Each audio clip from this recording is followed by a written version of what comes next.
seperti yang sudah saya sampaikan tadi bahwa topik ini sebenarnya sudah biasa dibahas oleh banyak orang. Tetapi sore ini mari kita sekali lagi kita belajar sesuai dengan Alkitab, konteksnya. Mari kita teliti satu persatu apa maksudnya. Untuk itu mari kita baca nasnya dengan sesuai perikopnya. Yohanes 14. Coba kita baca dulu ya. Yohanes pasalnya yang ke-14. Mulai dari mungkin dari ayat 1 ya, biar konteksnya ditangkap dengan benar. Saya bacakan.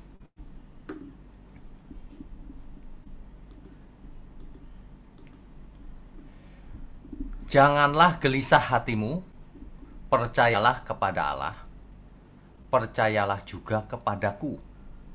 Bapak Ibu kalau membaca Alkitab harus mengerti dengan benar konteksnya. Allah di situ maksudnya adalah Allah Bapa. Allah di situ maksudnya bukan Tuhan Yesus. Percayalah juga kepadaku. Nah, ku di situ adalah Tuhan Yesus.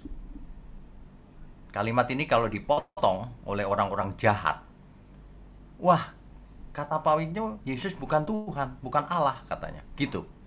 Padahal konteksnya di ayat ini, percayalah kepada Allah, maksudnya Allah Bapa. Percayalah juga kepadaku, kepada Tuhan Yesus maksudnya. Di rumah Bapakku banyak tempat tinggal. Jika tidak demikian tentu aku mengatakannya kepadamu. Sebab aku pergi ke situ untuk menyediakan tempat bagimu. Kan begitu. Jadi Tuhan Yesus akan pergi ke suatu tempat, di rumah Bapa maksudnya, untuk menyediakan tempat bagi kita semua. Nah, dengan kalimat ini saja kita sudah tahu bahwa rumah Bapa itu bukan di bumi ini. Ada saja orang yang mengartikan nanti bumi baru itu ya bumi yang sekarang ini direnovasi katanya. Orang Alkitab berkata hangus oleh api dan lenyap, tidak ada lagi. Lah kok direnovasi. Oke, ayat berikutnya. Ayat 3 ya. Dan apabila aku telah pergi ke situ, ini nggak kelihatan Pak ayatnya Pak di layar. Mungkin kurang dikecilkan sedikit ya. Ya. Dan apabila aku telah pergi ke situ dan telah menyediakan tempat bagimu, aku akan datang kembali dan membawa kamu ke tempatku. Jadi Tuhan Yesus akan datang kembali, membawa kita ke tempatnya yang disiapkannya. Ya, itu maksudnya.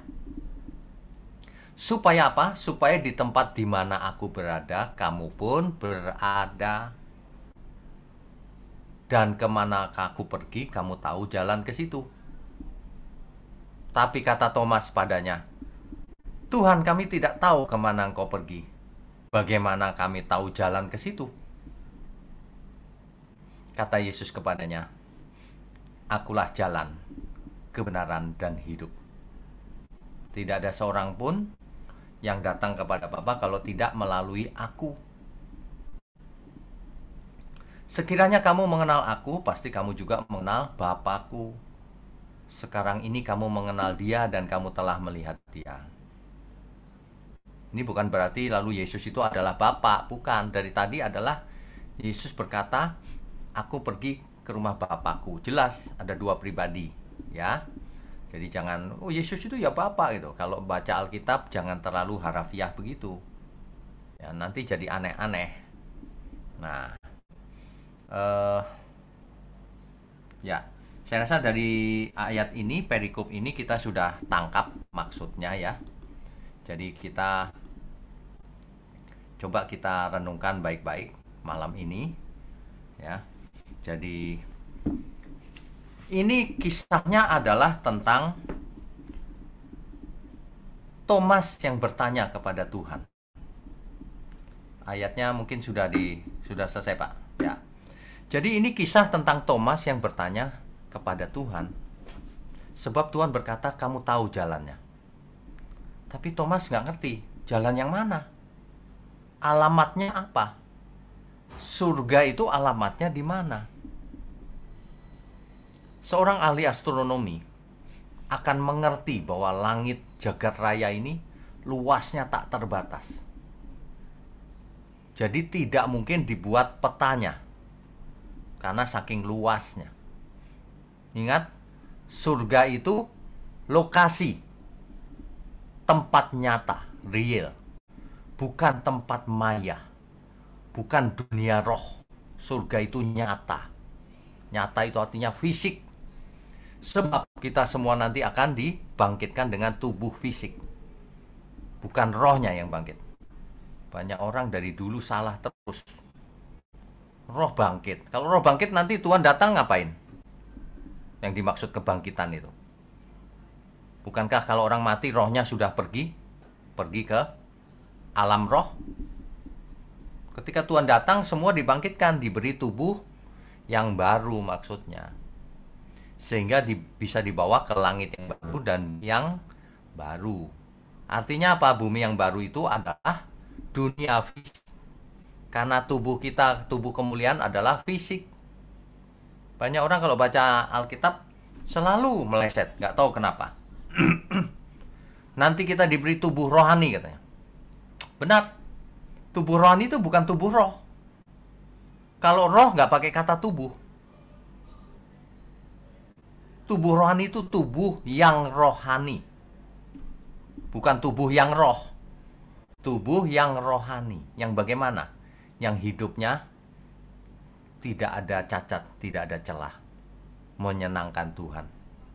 Rohani, itu arti rohani, ya, bukan roh. Sebab kalau roh yang dibangkitkan nggak ada kebangkitan berarti. Sebab kebangkitan itu kebangkitan tubuh fisik. Ya, jadi ini tentang nanti Tuhan pergi menyediakan tempat. Thomas nggak mengerti mana alamatnya Tuhan.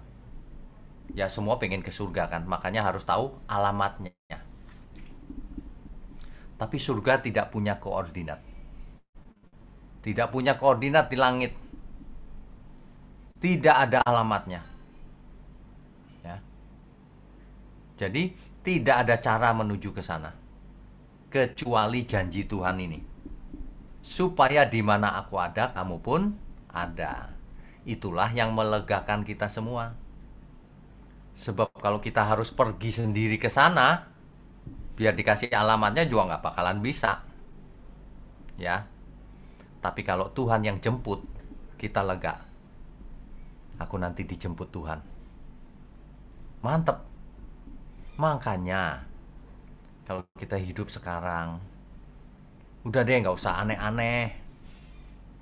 Udah deh nggak usah kepingin ini, kepingin itu. Nggak usah rewel hidup ini. Karena masa depan kita bukan di bumi ini, di bumi yang baru. Ya. Oke, mengenai ayat itu kita akan eksegesis satu persatu. Di tadi itu ya, di Yohanes 14 ayatnya yang ke-6. Akulah jalan, kebenaran, dan hidup. Apa maksudnya? Apa maksudnya aku adalah jalan? Memangnya jalan raya? Kalau orang mengartikan itu dengan cara yang harafiah, maka loh kok jalan gitu, nggak ngerti dia. Makanya ini figuratif semuanya ini.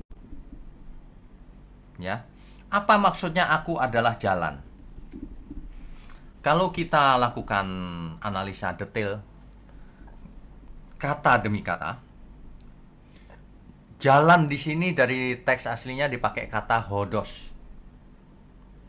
Hodos itu artinya way, road, trip, journey. Ya, artinya adalah jalan, cara, perjalanan.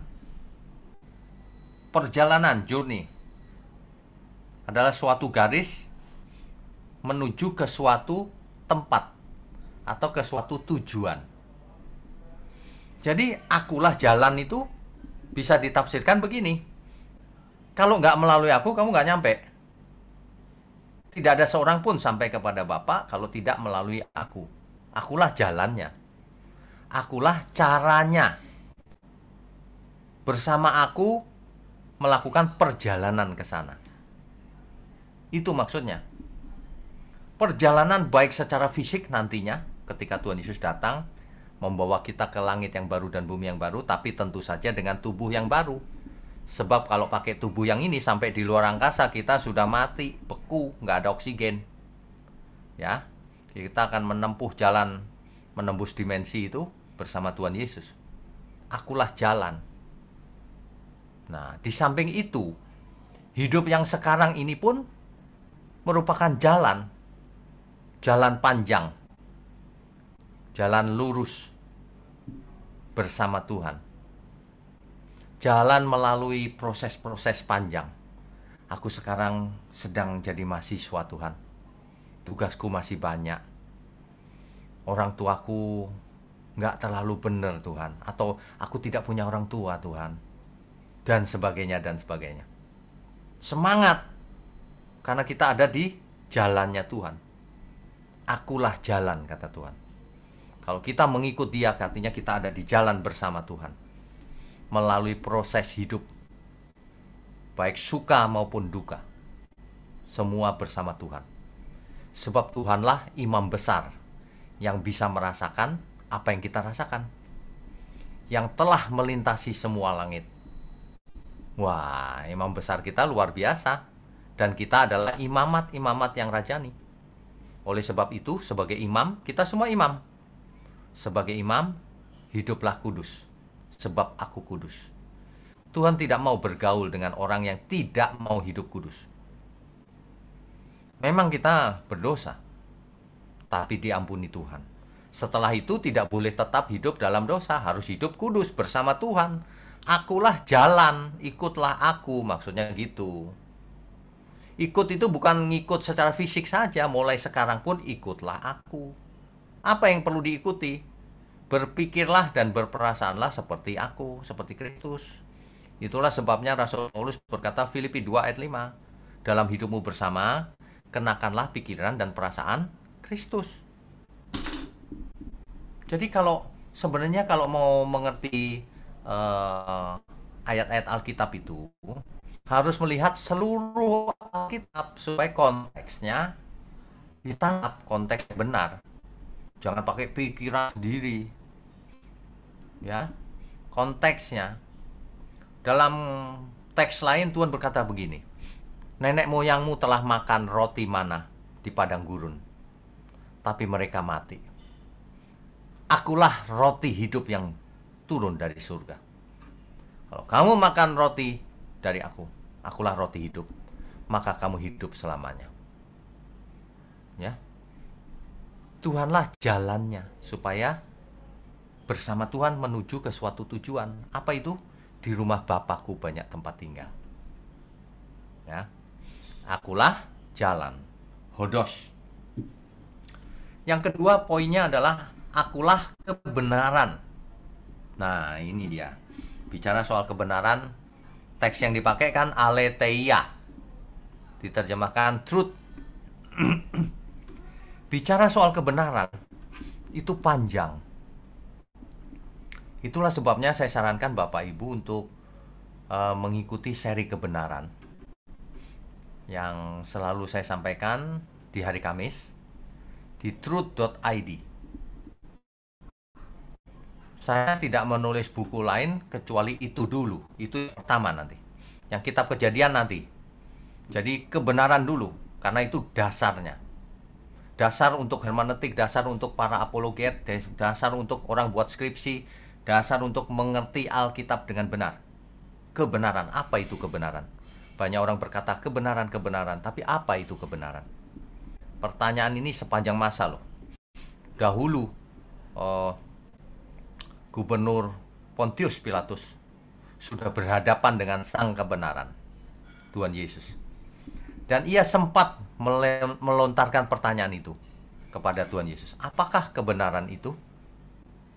Tapi ia nggak berniat bertanya beneran. Kalau bertanya beneran dijawab oleh Tuhan. Dia cuma ngeledek, retorika. Apa itu kebenaran? Lalu ditinggal Tuhan Yesus. Dia sudah tanya padahal. Nah, Tuhan Yesus mengatakan, akulah kebenaran. Kebenaran memiliki natur atau ciri-ciri khas. Dan itu sudah saya bahas, sudah sesi 13 saat ini. Bapak Ibu bisa lihat di truth.id. Urut. Saya sarankan semua orang harus mengerti. Sebab banyak orang khotbah, menulis buku, apapun, melanggar natur kebenaran. Salah artinya. Doktrin-doktrin melanggar natur kebenaran. Berarti salah itu. Makanya kita semua harus mengerti, ya. Mungkin akan selesai di sesi 15 atau 16. Kecuali pencerahan yang baru sampai 17 ya kita tahu. Kadang-kadang terlalu banyak pencerahan yang terjadi. Nah, setelah itu selesai baru bukunya jadi. Akulah kebenaran. Zaman dulu orang Yahudi kalau menyembah Allah, Elohim, itu di bait Allah. Kalau mau berdoa, menyembahnya pakai apa? Korban bakaran. Kalau mau berdoa, cuci muka, cuci tangan, bahkan cuci seluruh badan. Itulah orang Yahudi. Kalau pergi keluar kota, kalau berdoa, cari kiblat menghadap Yerusalem. Itulah orang Yahudi. Tapi akulah kebenaran. Ya. Tuhan berkata begini, kalau kamu menyembah Bapa, harus di dalam roh dan kebenaran. Kalau orang tidak hidup dalam kebenaran, maka sia-sia ya. Menghadap Tuhan gak diterima. Kalau hidupnya tidak kudus, tidak dalam kebenaran. Maka ayat itu tidak berlaku oleh bilur-bilur yang kamu sudah sembuh. Enggak. Sebab kalau kita teliti ayat itu kan ayat itu berkata begini. Oleh bilur-bilurnya kamu sudah sembuh. Tapi kalimat sebelumnya, supaya kita yang telah mati terhadap dosa dan hidup untuk kebenaran. Nah, barulah oleh bilur-bilurnya kamu sudah sembuh. Kalau orang tidak mati terhadap dosa, masih berbuat dosa, ayat itu nggak berlaku. Kamu belum sembuh artinya. Kalau orang hidupnya nggak untuk kebenaran, artinya kamu belum sembuh. Itu ayat itu, ya. I am the truth, akulah kebenaran. Makanya, kalau engkau tetap di dalam firman-Ku, maka kamu benar-benar adalah murid-Ku. Dan kalau kamu murid-Ku, kamu mengerti kebenaran. Kenapa? Karena Tuhan adalah kebenaran. Dan kalau kamu mengerti kebenaran, maka kebenaran itu akan memerdekakan kamu. Memerdekakan dari apa? Dari segala ikatan, dari segala pengertian yang tidak benar, dari segala pola hidup yang tidak benar. Amin ya. Firman Tuhan itu luar biasa loh Bapak Ibu. Kalau kita mengerti kebenaran, kita pasti berubah. Pasti. Pasti hidup kita nggak aneh-aneh lagi. Nggak pengen ini, pengen itu, nggak. Ada boleh, nggak ada juga nggak apa-apa. Tetap nyaman hidup itu. Sendirian. Ya, tetap oke, ada Roh Kudus, ada Tuhan. Masa depanku masih jauh, masih cerah. Jangan pernah frustasi Bapak Ibu. Hidup ini sangat menarik, penuh tantangan bersama Tuhan. Tidak ada orang yang tidak pernah punya masalah, nggak ada. Tapi ada dua macam orang. Satu yang gagal menghadapi hidup, satu yang menang dalam perlombaan yang diwajibkan. Saya tidak bicara soal kesuksesan dunia seperti kekayaan, karir, enggak. Saya bicara bagaimana kita menjadi manusia Allah. Ya. Bagaimana kita sudah diperdamaikan dengan Bapa, jadi kita harus berubah. Karena kita ditebus, maka kamu adalah orang berhutang, kata kitab Roma. Supaya kamu hidup menurut roh, bukan hidup menurut daging. Sebab kalau kamu hidup menurut daging, kamu mati. Tapi kalau kamu hidup menurut roh, kamu hidup kekal.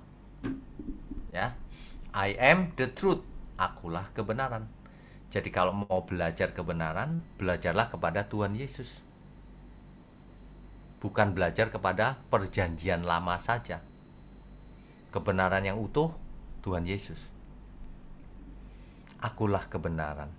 Belajarlah kepadaku, Marilah, hai kamu yang letih lesu berbeban berat, marilah datang kepadaku, belajarlah kepadaku. Kenapa kamu letih lesu hidupmu? Karena kamu gak ngerti kebenaran. Karena kamu tidak berjalan bersama Tuhan Yesus. Karena kamu banyak keinginan. Karena kamu banyak beban dan hidup dalam dosa. Makanya kalau kita jadi murid Tuhan, beda loh. Murid Tuhan itu wajahnya damai. Meskipun tidak kaya ya tetap damai. Apa adanya. Kalau punya juga nggak merasa punya. Punya juga nggak norak, nggak kampungan gitu. Ya, justru kalau kita punya, itulah kesempatan untuk memberkati sesama kita. Amin ya. Orang yang mengerti kebenaran, hidupnya menjadi teladan bagi sekelilingnya. Dan tidak rewel. Masalah dikit berantem, masalah dikit dipersoalkan, dibesar-besarin. Marilah kita belajar sama Tuhan Yesus supaya kita mengerti kebenaran dan akhirnya hidup di dalam kebenaran. Ya. Nah, kalau mau tahu kebenaran ya didengarkan serinya yang panjang. Tapi poinnya adalah I am the truth. Tuhan Yesuslah kebenaran itu. Tidak ada kebenaran yang sempurna seperti Tuhan Yesus. Itulah sebabnya kalau kita ingin punya iman yang sempurna, pandanglah Yesus. Pandang itu bukan dengan mata begini. Itu figuratif. Pandanglah Yesus itu maksudnya seluruh hidup kita arahkan kepada Tuhan, memandang Tuhan, meneladani Tuhan bagaimana Ia hidup. Tentu saja harus disesuaikan dengan konteks hari ini.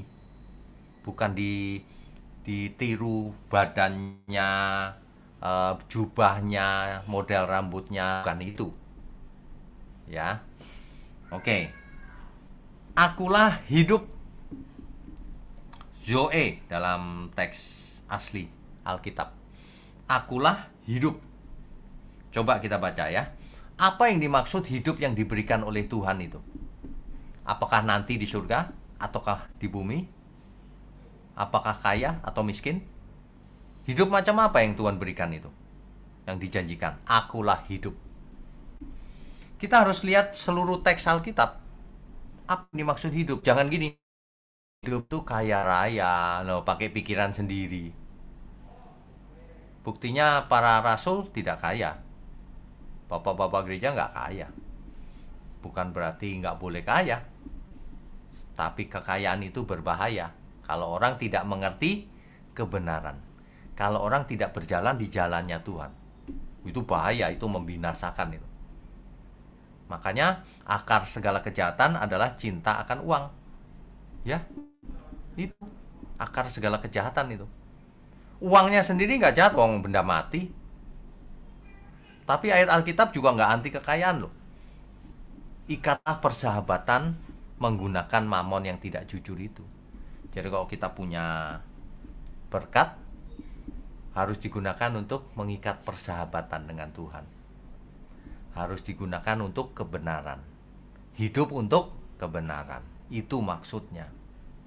Ya. Berapa minggu yang lalu saya sempat komunikasikan itu. Bahwa di zaman sekarang ini kan laptop itu mahal. Makanya saya komunikasikan hari itu. Kalau Bapak Ibu ada yang punya 2, beri 1 ke kita yang nggak kepake. Kita salurkan ke siapa saja yang membutuhkan. Karena banyak sekali rumah tangga yang anaknya sekolah nggak bisa beli laptop. Padahal hari ini online terus. Ya, kita harus kreatif bagaimana menyenangkan Tuhan. Jangan pasif mikirin diri sendiri. Itu artinya nggak ada di jalan Tuhan. Padahal Tuhan bilang, akulah jalan. Artinya dia tidak mengerti kebenaran. Padahal Tuhan bilang, akulah kebenaran. Yang terakhir, akulah hidup. Hidup itu caranya yang Tuhan itu. Kalau enggak, kau nggak hidup artinya. Meskipun masih hidup di bumi. Banyak orang hidup, tapi sebenarnya sudah mati. Ya, masih hidup sih. Tapi sebenarnya sudah mati. Sudah terkutuk di hadapan Tuhan. Karena tidak mengasihi Tuhan Kita perjanjian baru itu sangat sederhana loh. Barang siapa tidak mengasihi Tuhan, terkutuklah ia. Maranatha. Begitu. Jadi ini kesempatan loh, kalau kita masih hidup, masih punya sisa umur, mari kita gunakan untuk tiga itu. Di jalan Tuhan, mengerti kebenaran, hidup di dalam kebenaran, hidup untuk kebenaran, dan yang terakhir, akulah hidup, hiduplah dengan caranya Tuhan. Apa sih hidup yang caranya Tuhan itu? Coba kita baca. Yohanes pasal 10 ayat 10.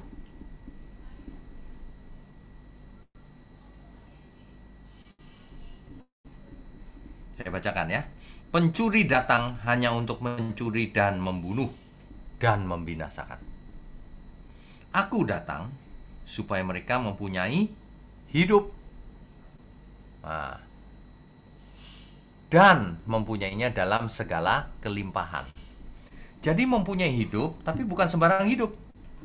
Hidup dalam kelimpahan. Sayang sekali terjemahan ini menyebabkan banyak orang salah mengerti. Apalagi kalau ngajarinya itu teologi kemakmuran. Begitu dengar kata ini, yes, amin, seolah-olah Tuhan menjanjikan kekayaan duniawi. Sore ini kita belajar. Jadi yang dimaksud dari Yohanes 10 ayat 10 itu, kata kelimpahan di situ dipakai kata perison. Dari akar kata perisos. Artinya ada dua kemungkinan. Pertama, very high numbers. Artinya very high in quantity. Kuantitasnya tinggi, jumlahnya banyak yang kupunya. Nah, ini bicara soal kekayaan, abundantly. Kekayaan. Ya, kekayaan jasmani. Tapi kemungkinan kedua adalah very high in quality. Kalau tadi quantity, ini quality, kualitas. Tuhan menjanjikan hidup yang kaya raya atau yang berkualitas tinggi. Nah, kalau orang sudah biasa baca Alkitab dengan benar, orang akan mengerti yang dimaksud. Ini adalah kualitas tinggi. Sebab banyak orang tidak kaya. Masa Tuhan menjanji kekayaan? Makanya kalau baca Alkitab itu jangan 1-2 ayat saja. Harus Alkitabiah yang lengkap. Di ayat-ayat yang lain Tuhan bicara, kalau kamu mau ikut aku, hitung dulu anggarannya. Kamu mau ikut aku, anak manusia tidak punya tempat meletakkan kepalanya. Ya, kamu siap menderita, maksudnya begitu. Kita bahkan mengatakan begini, kamu tidak hanya dikaruniai untuk percaya saja, tapi dikaruniai untuk menderita karena Kristus. Jadi jangan dikit-dikit kalau dengar kata berkat lalu pikirannya langsung materi.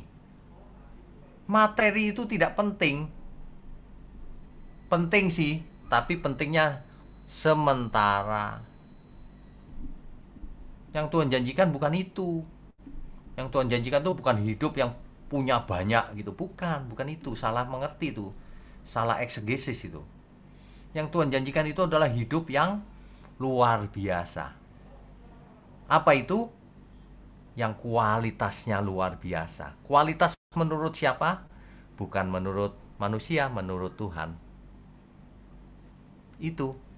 Mana ada orang yang dimusuhi malah tersenyum, malah mengasihi musuh. Itulah luar biasanya. Bagaimana kita bisa memiliki hidup yang Tuhan tawarkan? Itu sejak di bumi loh.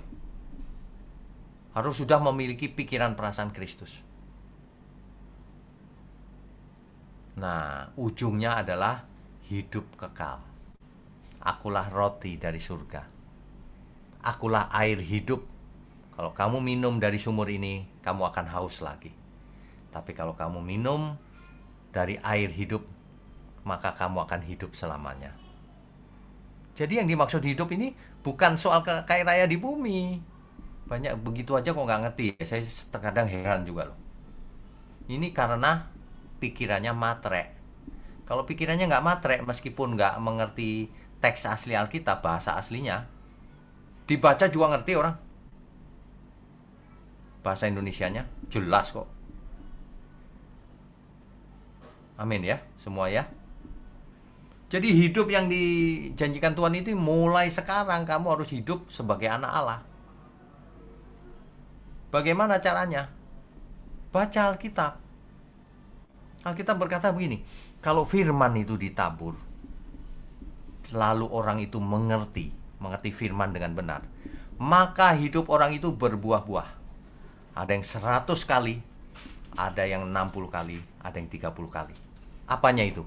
Bukan kuantitinya, bukan jumlahnya, tapi kualitasnya. Very high in quality. Itu maksudnya. Very high in quality. Amin ya semua ya. Jadi sebenarnya firman Tuhan itu sangat luar biasa. Pragmatis, sangat berdampak mengubah hidup kita. Itu luar biasa. Mengapa selama ini nggak luar biasa ya? Karena nggak mengerti. Karena firman itu berkata kalau dimengerti barulah hidup orang itu berbuah-buah, berlipat-lipat. Ada yang 100 kali, ada yang 60 kali, ada yang 30 kali. Itu maksudnya. Ada amin ya. Oleh sebab itu, jangan dengerin khotbah-khotbah yang sembarangan. Gak usah. Yang sensasional, gak Alkitab, yang gak usah. Buang waktu, mengotori pikiran. Ya, teologi kemakmuran itu sangat merusak cara berpikir orang percaya. Pikirannya diarahkan ke harta dunia. Udah ke harta dunia untuk diri sendiri lagi.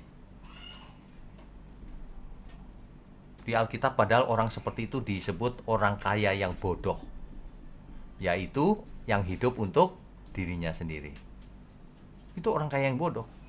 Biar miskin, kalau hidup menurut untuk dirinya sendiri juga bodoh, sama aja. Ini karena ini bukan soal kaya, bukan soal miskin. Ini soal bagaimana kita hidup.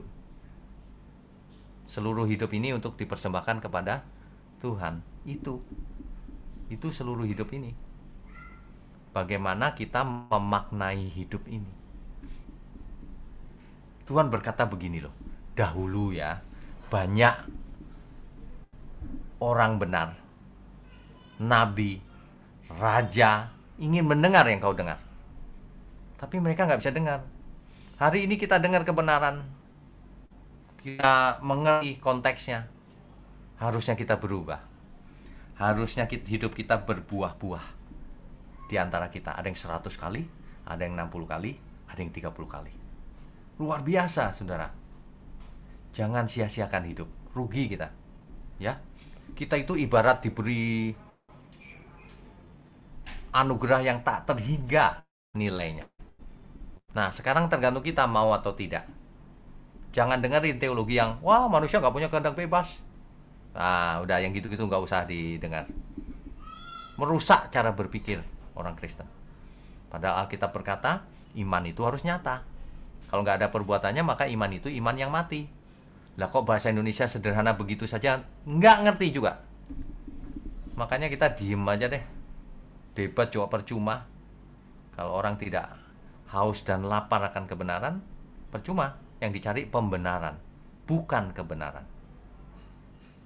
Malam ini kita diingatkan, ayat ini sangat sederhana loh. Akulah jalan. Maksudnya apa? Kalau jalan harus digali. Dan dampaknya apa dalam hidup kita? Oh, aku harus ikut dia. Karena karena Yesuslah jalan menuju surga. Bukan cuma itu. Sejak sekarang pun aku harus ikut dia. Karena dialah jalan hidup yang benar di bumi itu seperti yang Tuhan kehendaki. Yang berkualitas tinggi. Akulah kebenaran. Kalau mau benar, belajar sama Tuhan Yesus. Yang lengkap. Harus lengkap. Harus sampai tamat. Itulah kuncinya. Dan tentu saja akulah hidup. Hidup lifestyle kita mulai sekarang. Sehingga nanti hidup kekal itulah yang dijanjikan Tuhan. Bukan hidup di bumi ini. Di bumi ini hanyalah tes. Hanyalah pencobaan. Hanyalah ujian. apapun kalimatnya, kata-kata yang dipakai, tapi intinya adalah kita sedang diuji, kita sedang ikut perlombaan yang diwajibkan, kita harus menang. Barulah kitab Wahyu berkata, barang siapa menang, barang siapa menang. Terus diulang-ulang itu. Sebab tidak semua orang menang. Barang siapa menang, engkau akan kuberi makan dari pohon kehidupan. Itulah yang dimaksud, akulah hidup, janji Tuhan memberi hidup itu. Akulah air hidup. Nanti di langit baru, bumi baru, kita diberi pohon kehidupan. Diberi makan dari pohon kehidupan.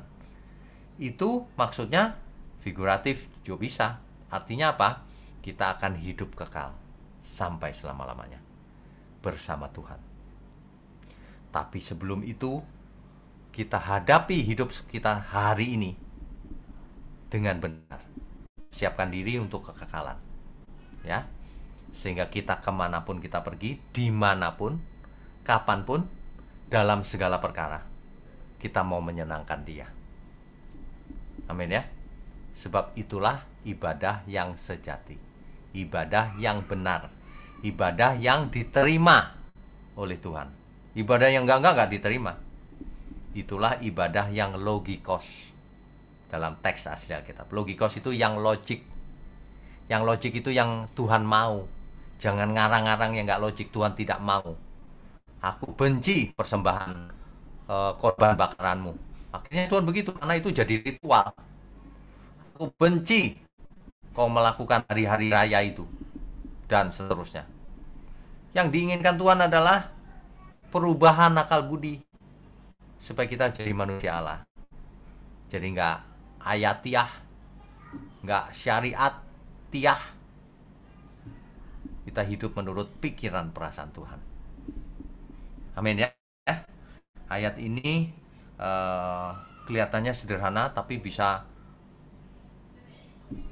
kemana-mana. Karena seluruh Alkitab sebenarnya intinya itu. Akulah jalan, kebenaran, dan hidup. Belum pernah ada manusia yang mengaku dirinya jalan, kebenaran, dan hidup sepanjang sejarah manusia, bahkan sampai selama-lamanya. Hanya Tuhan kita. Jadi kita beruntung kalau kita ikut Tuhan. Masalahnya bukan hanya itu, harus mengerti seluruh kehendak Tuhan, harus belajar sampai tamat kepada guru agung kita. Amin ya. Masalahnya banyak orang nggak suka belajar Alkitab, sukanya nonton film. Nonton film nggak salah, tapi kalau belajar Alkitab malas tapi lebih suka nonton film, nah itu pasti salah. Jangan pernah kau mengatakan mengasihi Tuhan, itu mengasihi diri sendiri. Karena Tuhan berkata begini, kalau engkau mengasihi aku, kau akan melakukan seluruh perintahku. Itu jelas loh kalimatnya. Mari kita merenungkan, menghayati, dan melakukannya. Kita harus selalu ingat Tuhan berkata, akulah jalan, kebenaran, dan hidup. Amin. Bapak Ibu sekalian, kalau kita belajar Alkitab dengan benar, itu luar biasa. Oke, kita lanjutkan mungkin dengan tanya jawab ya Pak Chandra ya. Ya, betul Pak. Terima kasih. Ya, silakan. Silakan. Sudah ada beberapa pertanyaan yang masuk. Ya. Apakah aplikasi yang dimaksud dengan Yesus jalan menuju kepada Bapa? Tadi Bapak mungkin sudah jelaskan ya. Oh, oke, baik. Nggak apa-apa, saya jelaskan dengan singkat saja ya. Tidak ada seorang pun sampai kepada Bapa kalau tidak melalui Tuhan Yesus. Artinya apa? Hanya Tuhanlah satu-satunya jalan untuk menuju surga. Itu saja, sederhana aja. Ya. Baik Pak. Oke. Ini pertanyaan yang ada dua Pak, satu A, satu B. Apakah yang harus dilakukan untuk hidup melalui jalan? Apakah hidup memiliki pikiran, perasaan, dan kehendak seperti Kristus? Oke, baik. Apa yang harus dilakukan supaya hidup di jalan Tuhan? Ya mengikut Dia. Apa itu mengikut Dia? Bukan ngekor secara fisik, bukan. Ikuti ajarannya. Belajarlah kepadaku, kata Tuhan Yesus. Tetaplah di dalam firman-Ku, barulah kau benar-benar murid-Ku. Nah gitu. Ya, begitu Pak. Kemudian pertanyaan berikutnya, bagaimanakah caranya kita menjadi anak-anak Allah? Oh, ini panjang nih ceritanya. Jadi anak Allah itu kan nggak gampang. Oh, saya mau dibaptis sudah jadi anak Allah. Banyak orang kan berpikir begitu ya. Sesungguhnya jadi anak Allah itu bukan cuma status, tapi seluruh keberadaan kita, seluruh pikiran, perasaan dan hati kita, dan seluruh keinginan-keinginan kita harus mulai dibelokkan ke arah yang benar. Itu cerita panjang, ya. Gitu Pak ya. Sisi tersendiri itu Pak ya. Ya. Pertanyaan berikutnya, jalan berbicara tentang keselamatan. Artinya, apakah di luar Kristus tidak ada keselamatan? Karena Kristus satu-satunya jalan. Ya benar, di luar Kristus tidak ada keselamatan. Karena tidak ada seorang pun selamat kalau bukan karena Kristus. Tapi kalau non-Kristen bisa selamat nggak, itu cerita lain. Kalau Kristus benar, Kristus satu-satunya kita bisa selamat. Itu sebabnya Kristus mati di kayu salib. Kalau Kristus nggak mati di kayu salib, tidak ada di antara kita tidak ada satupun yang selamat. Tapi kalau orang di luar Kristen bisa selamat, ya jelas bisa, wong faktanya bisa. Ada orang yang bingung. Dan saya tanya sederhana aja, Abraham kan bukan? Abraham kan bukan Kristen. Abraham, Ishak, Yakub, Ayub, dan lain-lain, Musa dan lain-lain, Kristen bukan? Bukan. Memangnya mereka nggak selamat? Jadi orang itu harus teliti. Tapi orang-orang jahat itu mengatakan, kita pernah mengatakan di luar Kristus ada keselamatan. Nggak pernah. Di luar Kristen yang kita bilang. Jangan dipelintir-pelintir. Pura-pura nggak ngerti atau jahat. Banyak di dunia ini banyak orang jahat loh. Saya itu nggak ngerti. Mengapa ya begitu ya? Ngaku hamba Tuhan tapi jahatnya minta ampun. Perkataan orang dipelintir-pelintir. Itu artinya cara berpikir dan berperasaan mereka itu persis orang dunia. Orang dunia kan melakukan itu. Motong-motong video, diberi narasi untuk memfitnah, membunuh karakter. Persis perbuatannya orang dunia. Nggak beda. KTP-nya doang yang Kristen. Gelarnya aja yang sarjana teologi. Begitu Pak. Beda Pak ya. Kristus. Ya. Kristen Pak ya. Ya. Di luar Kristus tidak ada keselamatan. Tapi di luar Kristen ada. Bapak Ibu, bagi yang mau bertanya langsung, silakan raise hand ya. Bisa. Ya. Bapak Ibu silakan. Yang mau bertanya, mau raise hand. Belum ada, ini sudah ada pertanyaan yang lain juga masuk. Ada Pak. Apakah ada Pak ya? Ada, Pak Stefanus. Ya. Suara saya bisa didengar ya Pak? Bisa, jelas. Amin. Jelas Pak. Saya malam hari ini salah satunya yang menerima berkat apa yang Bapak sampaikan. Puji Tuhan. Terima kasih banyak Pak Wiknyo. Bukan sebuah laporan, tetapi setiap apa yang disampaikan dikirimkan ke WA saya, selalu saya baca dan setiap hari. Dan puji Tuhan malam ini bisa bertemu langsung dengan Bapak, walaupun kangen saya harusnya berpelukan Pak. Iya benar Pak. Pasti satu waktu kita ketemu Pak. Iya. Pak Wiknyo, saya mau bertanya ini Pak. Kan ini sering kita juga kupas di gereja. Di rumah Bapakku banyak tempat tinggal. Ya. Nah, sedangkan agama-agama yang lain juga membicarakan tentang kerajaan Allah, tentang sorga di luar Yesus. Konteksnya di luar Yesus. Ya. Nah, saya pernah mendengarkan juga dan sering mendengarkan khotbah Bapak Erastus tentang khotbah tentang jalan ini. Nah, yang perlu saya pertanyakan adalah orang-orang yang belum memiliki kesempatan sampai hari ini ketika mereka sudah meninggal, ini kan sebenarnya sebuah kejujuran Thomas kepada Tuhan. Ada kejujuran. Tuhan, saya belum tahu jalan kemana ini, saya harus ikut kemana. Thomas kan sebenarnya jujur dalam hal ini. Nah, kalau andai kata Thomas tahu, otomatis nggak akan bertanya, nggak akan ada pertanyaan ini, dialog ini nggak ada. Nah, sekarang pertanyaan saya adalah, kesempatan buat mereka kalangan-kalangan orang-orang mengatakan punya Tuhan, tetapi di luar Yesus, apakah mereka masih mendapatkan kesempatan dalam Tuhan? Pertama. Yang kedua yang perlu saya tanyakan adalah, memang untuk kata pertama, akulah jalan, mengikut Yesus itu bukanlah sebuah hal yang gampang. Nah, dalam satu hari, satu malam itu 24 jam.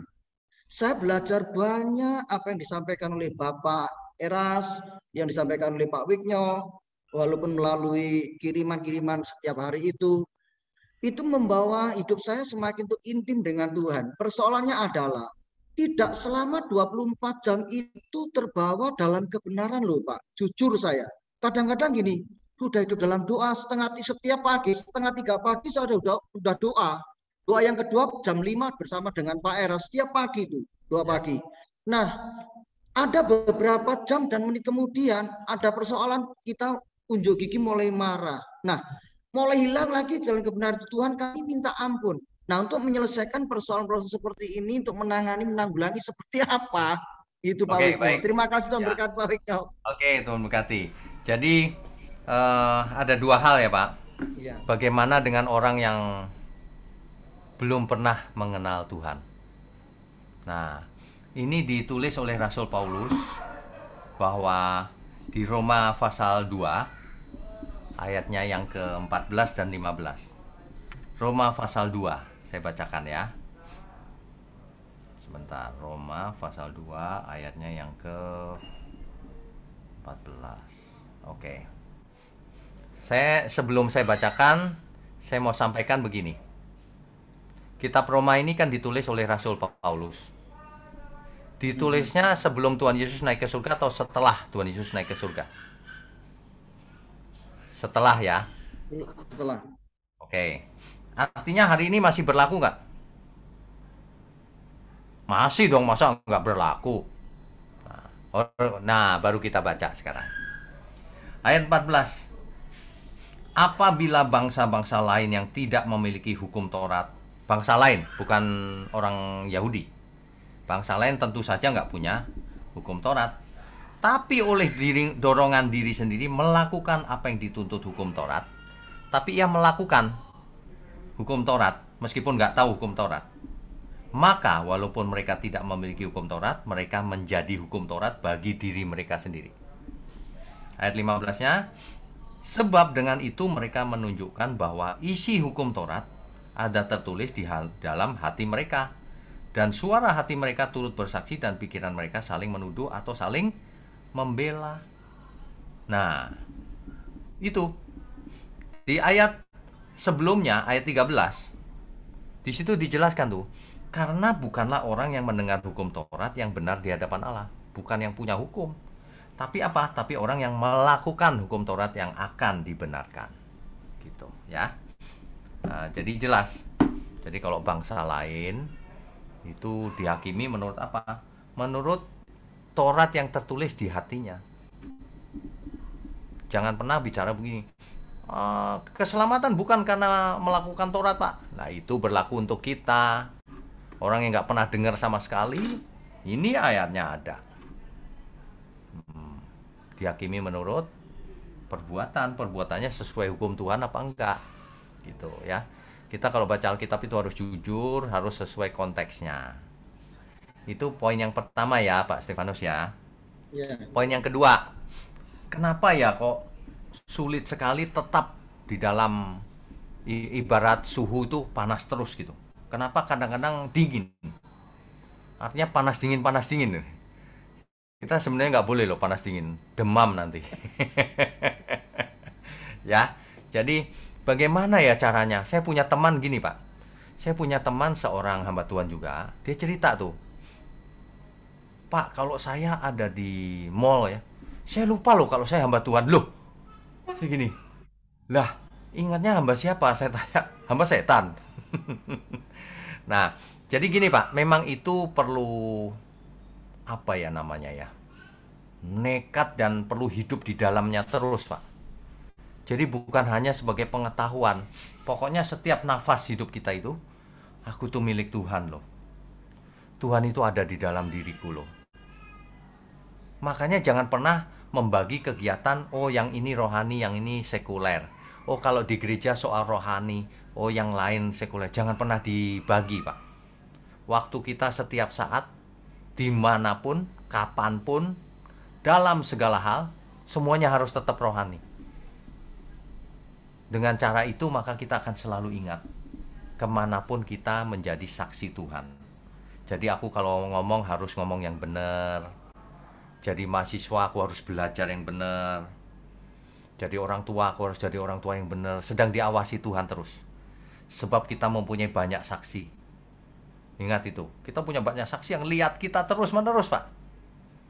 Nah, kalau kamu memanggilnya dia Bapak, maka kamu harus hidup dalam ketakutan selama menumpang di bumi ini. Takut apa? Bukan takut penyakit, takut setan, bukan. Takut kalau hidupku ini tidak menyenangkan Tuhan. Nah, artinya selesai doa, ya tetap aku anak Tuhan. Aku harus tetap benar dalam segala hal. Rasul Paulus menulis di 1 Korintus 10 ayat 31. Baik engkau makan, minum, atau melakukan sesuatu yang lain, lakukanlah untuk Tuhan. Artinya nggak berhenti, Pak. Mau tidur pun, Tuhan, aku mau memejamkan mata, kiranya berkenan. Udah, tulus saja gitu. Nanti Tuhan malah berkenan. Doa juga nggak usah terlalu panjang. Kalau memang harus panjang, ada banyak yang diutarakan, ya oke. Tapi doa jangan hafalan. Kalau hafalan Tuhan nggak berkenan. Ya, lebih baik doa yang tulus pendek dibanding yang panjang, kalimatnya bagus, kayak mau deklamasi. Nah, jadi kita nggak boleh lupa, Pak. Setiap saat. Pernah nggak kita lupa kita harus makan? Nggak pernah. Nah, sama. Kita juga gitu. Pernah nggak kita lupa bahwa kita itu anak Allah yang Maha Tinggi? Wah, jangan pernah lupa. Nggak boleh lupa. Tapi memang butuh latihan memang. Terus berlatih, Pak. Maju terus. Amin. Kita doakan ya. Tuhan berkati. Pak, boleh satu lagi. Ya. Boleh. Ya. Tadi Bapak katakan bahwa Allah Abraham tidak menyebut tentang Yesus. Nah, pertanyaan saya adalah, kita tiap pagi kan bersama Bapak Eras kan Allah Abraham, Allah Isa, Allah Yakub, Yahweh. Lalu terkejut saya ketika Bapak mengatakan kan bukan Kristen gitu. Nah, orang di luar kita juga menyebutkan hal itu, Ibrahim kan gitu. Nah, Ya. persoalannya adalah semenjak apakah perjanjian baru itu kita baru sebut nama Yesus, Bapak? Apakah Isa Abraham, Allah Isa, Allah Abraham itu Allah Yakub bukan jurusnya langsung ke Yesus Bapak kita? Terima kasih, Bapak. Ya, oke. Yang namanya Tuhan itu pasti Yesus. Yang menemui Abraham pun malah Adonai itu yang diterjemahkan dalam bahasa Indonesia malaikat Tuhan, tapi huruf Tuhannya besar semua hurufnya. Itu sebenarnya Yesus, Pak. Sudah saya bahas di seminar 2 sesi Kristus di Perjanjian Lama. Itu sebenarnya Tuhan Yesus. Cuma Abraham, Ishak, Yakub dan semua orang Perjanjian Lama belum tahu nama Yesus. Nah, cuma itu aja bedanya. Jadi disebut Kristen ya enggak dong. Tapi orang Kristen tahu Allahnya Abraham, Ishak dan Yakub itulah yang jadi Allah kita hari ini gitu. Oke. Terima kasih banyak, Tuhan berkati Bapak. Oke, Tuhan berkati Pak. Ya, Bapak Ibu, ada lagi yang ada lagi mungkin? Silakan. Kalau tidak ada, saya lanjutkan dengan pertanyaan yang sudah masuk. Ya. Apakah kebenaran sifatnya mutlak, bisa diterima segala zaman, dan juga berlaku pada semua orang secara umum? Baik. Kebenaran itu pasti mutlak. Contohnya, Yesus itu Tuhan. Itu mutlak. Contohnya, bahwa kebenaran itu harus ada faktanya. Itu mutlak. Bahwa kebenaran itu konsisten. Itu mutlak. Tapi, aplikasi dari kebenaran itu bisa kontekstual. Nah, ini harus dibedakan. Jadi bukan relatif, mutlak. Benar ya benar, salah ya salah. Hari ini banyak orang punya filosofi banyak jalan menuju Roma. Itu artinya kebenaran tidak mutlak, tapi relatif. Nah, itu salah. Itu aliran postmodern itu. Hati-hati, ada banyak orang mengajarkan postmodern. Kebenaran itu mutlak. Yang ini benar, yang itu juga benar. Semua menuju ke Roma gitu. Bukan, kebenaran itu mutlak. Gitu Pak ya. Ya. Pertanyaan berikutnya, apakah akibat seseorang menolak Kristus sehingga tidak bisa datang kepada Bapa? Ya jelas, itu Alkitab mengatakan begitu. Barang siapa menolak anak itu maksudnya Tuhan Yesus, maka ia menolak Bapa. Barang siapa tidak mengenal anak, ia tidak mengenal Bapa. Sebab anaklah satu-satunya jalan menuju Bapa. Gitu.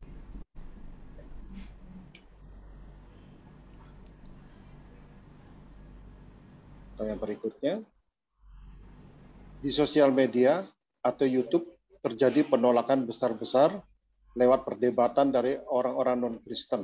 Apakah mereka yang menolak pasti tidak selamat? Orang yang menolak Tuhan Yesus pasti binasa. Pasti. Sebab Tuhan Yesus salahnya apa kok ditolak? Ya. Jadi barang siapa menolak anak, binasa. Yohanes 3 ayat 16, karena begitu besar kasih Allah akan dunia ini, sehingga ia mengaruniakan anaknya yang tunggal, yaitu Tuhan Yesus, supaya barang siapa yang percaya kepadanya tidak binasa, melainkan hidup yang kekal. Artinya yang menolak apa? Binasa, gitu loh. Kecuali dia nanti kemudian bertobat ya. Ya. Bertobat kemudian bisa terima Tuhan Yesus. Bapak Ibu, apa ada pertanyaan? Ini ada satu lagi pertanyaan, Pak. Ya, silakan. Apakah yang dimaksud dengan di Yohanes 14 ayat 10 dan 11, aku di dalam Bapa dan Bapa di dalam aku? Ini konteksnya pertanyaan Filipus kepada Yesus tentang Bapa. Ayat yang lain, Bapa di dalam aku dan kamu di dalam aku. Kita semua. Apa artinya halal gitu? Kayak perangko sama Tuhan Yesus secara fisik? Kan bukan. Makanya Alkitab itu jangan harafiah selalu. Ada yang harafiah, ada yang figuratif. Yang dimaksud di dalam itu bukan berarti satu. Nempel. Karena kita pun di dalam Bapa, di dalam Tuhan Yesus. Bukan menjadi satu begitu, bukan. Artinya apa? Satu keluarga. Nah, istilah keluarga saya lebih suka pakai keluarga. Satu keluarga. Keluarga Allah. Keluarga surga. Gitu, Pak. Bapak Ibu, apa masih ada mau yang bertanya? Saya raise hand. Ya, silakan Bapak Ibu. Ada pertanyaan di tangan ada saya waktu ini sudah sedikit. selesai. Masih ada waktu ya. 5 menit dengan satu pertanyaan, 2 pertanyaan. Ya, silakan.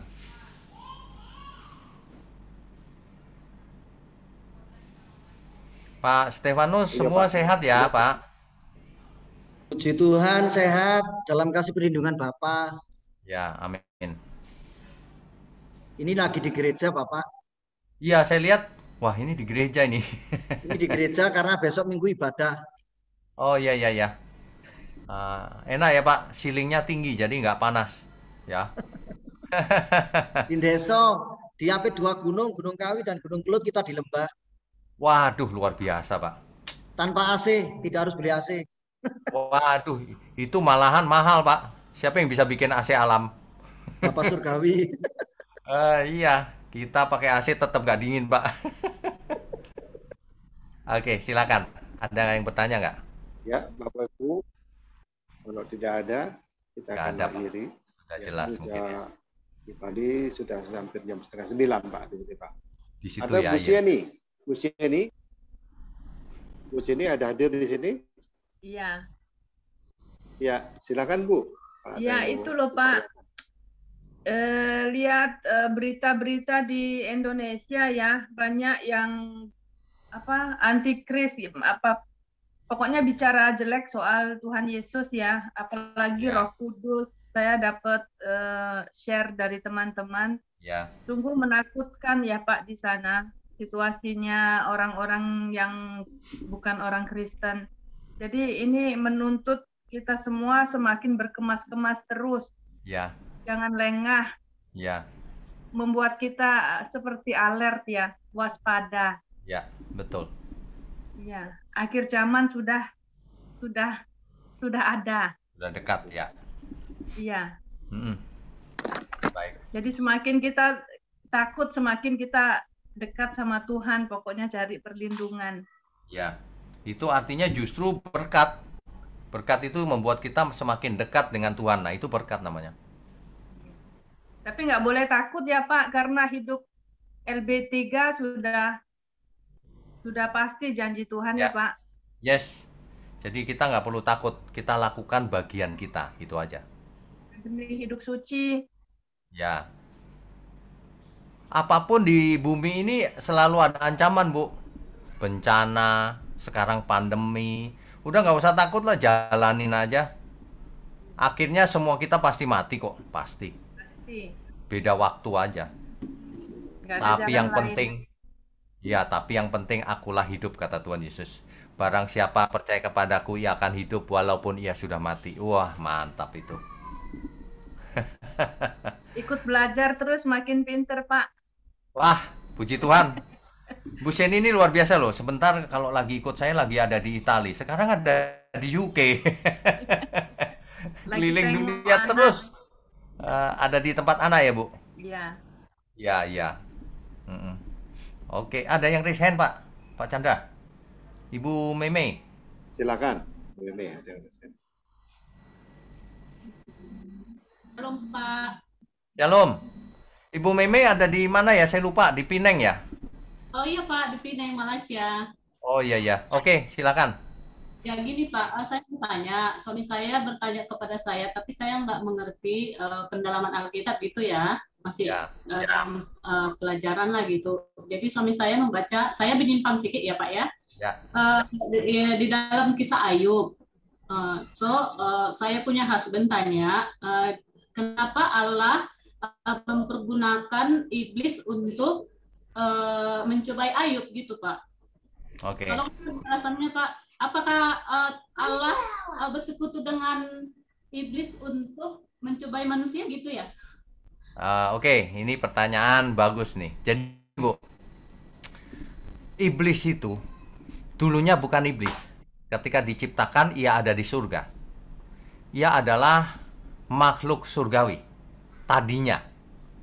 Tapi di surga memberontak, membawa sepertiga malaikat untuk memberontak. Terjadi peperangan di surga. Nah, mereka kalah, dibuang ke bumi. Yang satu ini, makhluk yang satu ini menjadi setan atau iblis. Jadi setan atau iblis hanya ada satu. Nah, sepertiga malaikat dibuang ke bumi jadi roh-roh jahat. Nah, gitu ceritanya ya. Nah, kemudian Tuhan menciptakan manusia. Manusia ditaruh di Eden. Padahal di Eden ada setan itu. Yang berupa ular itu penampakannya. Nah, artinya apa? Artinya Tuhan sengaja membentuk manusia dengan iblis. Diadu. Tuhan ada di pihak ini manusia. Engkau harus jangan kau makan buah itu. Nah, tapi manusia ikut iblis, dimakan malahan. Nggak sesuai dengan perintah Tuhan. Tuhan selalu begitu. Jadi Tuhan selalu memegang pihak kita gitu. Ayub juga sama. Iblis mampir bicara sama Tuhan. Ayub itu baik karena kau lindungi sih, begitu. Tuhan bilang, enggak, dia hambaku. Ya sudah, cobain aja. Gitu. Diuji Ayub. Jadi bukan Tuhan bersekutu dengan iblis, bukan. Justru ini musuh. Nah, terus waktu Tuhan Yesus juga sama. Waktu Tuhan Yesus, Tuhan langsung dicobai iblis juga kan? Nah, diadu, tapi Tuhan Yesus menang. Nah, kita sekarang juga diadu sama iblis. Sebab tugas kita adalah menghancurkan pekerjaan iblis. Nah, kita harus menang seperti Tuhan Yesus menang. Nanti di akhir zaman ketika Tuhan Yesus datang kembali, maka iblis dan roh-roh jahat dan orang-orang fasik semua dibinasakan. Begitu ceritanya. Terima kasih ya Pak atas Oke. penjelasannya. Ya, Tuhan berkati. Oke. Ibu Meme lagi, itu Pak Ibu? anak ibu atau siapa yang di samping? Atau Itu ini? anak saya Pak, ada 3 orang Oh, 3 ya? Oh, iya, ya. tadinya. Enggak, luar biasa. Enggak apa-apa. Pak, Oke, silakan. Ada lagi? Coba Ibu, enggak. kesempatan satu pertanyaan lagi. Kalau ada. Kalau tidak ada, saya rasa mungkin kita bisa akhiri. Cukup ya, Pak? Cukup ya, sudah setengah. Sudah nggak ada pertanyaan. Saya rasa sudah jelas sih. Ya, sudah Ada, jelas Pak. ya. Ada. Ya. Saya Oh, kirim, ada? ya, kirim SMS ke Pak Chandra tadi. Oh, Bu Yosi. Iya, Langsung Pak. aja, Bu. Langsung aja begini. Langsung aja. Iya, Lebih Pak. enak, Bu. Tadi ada ayat yang mengatakan barang siapa yang tidak mengasihi Tuhan, terkutuklah dia. Ya. Maranatha. Ya. Lalu saya yang mau tanyakan kaitan kata Maranatha ini, Pak, dengan kalimat sebelumnya. Oke. Maranatha kan gitu ya. Tuhan datanglah gitu. Artinya gini loh. Itu kalimat itu kan dunia zaman itu kan ada penganiayaan dan sebagainya gitu ya.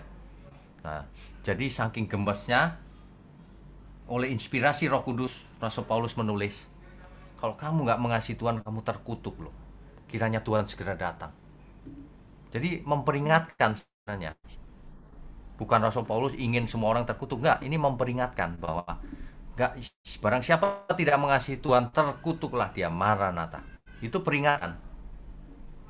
Jadi itu berlaku buat kita juga. Kalau kita tidak mengasihi Tuhan, terkutuk gitu.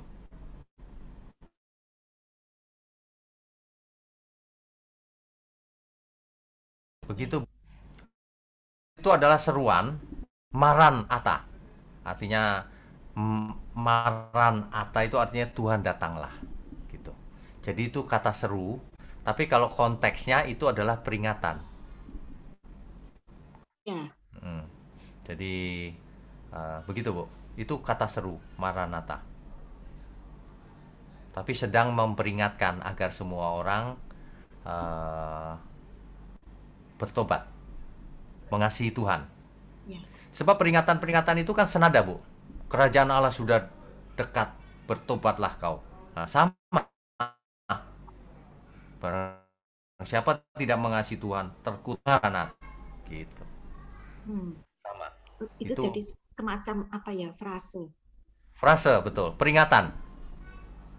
Satu peringatan. Iya, ya. Waktunya sudah dekat, bertobatlah kau. Satu peringatan.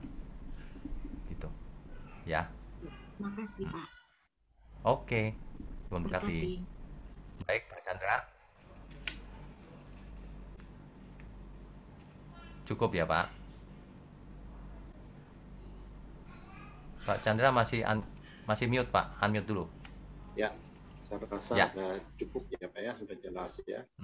Mungkin Pak Wikyo bisa closing statement, Pak. Oke, baik. Bapak Ibu sekalian, saudara sekalian, jadi ini sangat baik kalau Bapak Ibu tuh haus dan lapar akan kebenaran. Tapi malam ini kita diingatkan bahwa Tuhanlah jalan menuju surga. Tidak ada jalan lain. Tidak sama dengan jalan menuju Roma. Jalan menuju Roma ada banyak. Tapi jalan menuju Bapa atau surga hanya Tuhan Yesus. Dan jalan itu harus dimulai sekarang. Bagaimana kita menjalani hidup ini. Sebab kekristenan adalah jalan hidup, bukan cuma agama biasa. Akulah jalan kebenaran. Kita harus belajar kebenaran, haus dan lapar akan kebenaran. Supaya kita hidup untuk kebenaran. Karena kalau kebenaran, kita telah sembuh. Sembuh dari apa? Hidup yang sesat. Yang ketiga, akulah hidup. Akulah hidup yang benar tuh begini. Mari kita kenakan pikiran perasaan Kristus. Sehingga hidup itu akhirnya akan hidup kekal. Menjadi hidup kekal. Demikian, kalau kita mau hidup kita luar biasa, berlimpah-limpah.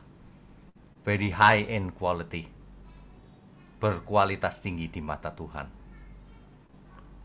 Orang yang mengerti firman dengan benar, hidupnya berbuah-buah 100 kali, 60 kali, dan 30 kali. Amin. Amin. Tuhan memberkati.